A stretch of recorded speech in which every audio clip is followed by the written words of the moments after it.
को जय मसीह की। जैसे कि आप सब जानते हैं कि पिछले काफी दिनों से जवान बच्चों के लिए जो एजुकेशन के मामले में मसला चल रहा है और दिल्ली में जंतर मंतर में लाखों बच्चे इस बात के लिए इकट्ठा हैं। परमेश्वर का वचन आपको और हमें ये सिखाता है कि अगर हम परमेश्वर के विश्वासी हैं या परमेश्वर के दास दासी हैं तो हमें एक इंसानियत के नाते भी हमें एक दूसरे को प्रार्थना करने के लिए परमेश्वर का वचन कहता है, प्रभु का वचन कहता है एक दूसरे के लिए प्रार्थना करो। और मैं प्रार्थना आपसे निवेदन करती हूँ कि एक बोझ के साथ उन बच्चों को याद किया जाए, क्योंकि ये हमारे आने वाले समय का भविष्य है, ये पिलर है, ये प्रभु के लोग हैं और परमेश्वर ने हम सबको एक ही स्वरूप में बनाया है और परमेश्वर चाहता है कि उसमें आपके और हमारे बच्चे भी शामिल हैं।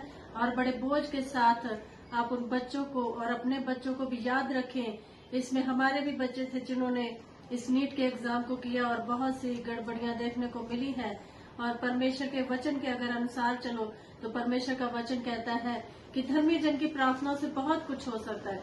मैं आपसे ये कहना चाहती हूँ कि जिससे जितना हो पाता है वो हर तरीके से हेल्प करे। अगर कोई जाके वहाँ बच्चों के साथ प्रार्थना कर सकता है, मिल सकता है, उनकी सहायता कर सकता है, वैसे करे। और जिस तरह का योगदान कर सकते हैं, अगर आप और हम विश्वासी हैं, हम घर में बैठे हैं, तो हम उन बच्चों को प्रार्थनाओं में याद करें, उनकी सुरक्षा परमेश्वर के हाथों में सौंपे, क्योंकि बहुत कुछ गलत होता देखा है जो असहनीय है और जो बर्दाश्त से परे है। और परमेश्वर के अगर वचन को देखें आप और हम, तो यिर्मयाह का 29 वचन और उसके साथ बी हिस्से में भी परमेश्वर का वचन कहता है कि जिस देश के तुम्हें भेजा गया है उसके हित के लिए, उस राज्य के लिए, उस देश के लिए प्रार्थना करो कि तुम्हारा कुशल हो। और हम देश में परमेश्वर ने हमें एक ही स्वरूप में बनाया है और हमारा खून किसी भी जाति, किसी भी धर्म का, कोई भी खून का फर्क नहीं है।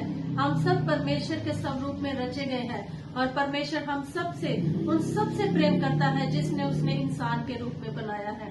और मैं आपसे प्रार्थना करती हूँ, निवेदन करती हूँ कि उन बच्चों को लगातार बड़े बोझ के साथ प्रार्थनाओं में याद करो और प्रार्थना करो परमेश्वर से कि इस बात का न्याय होने पाए, क्योंकि ये आने वाले समय के लिए ये बच्चे भविष्य हैं। आइए हम प्रार्थना करेंगे।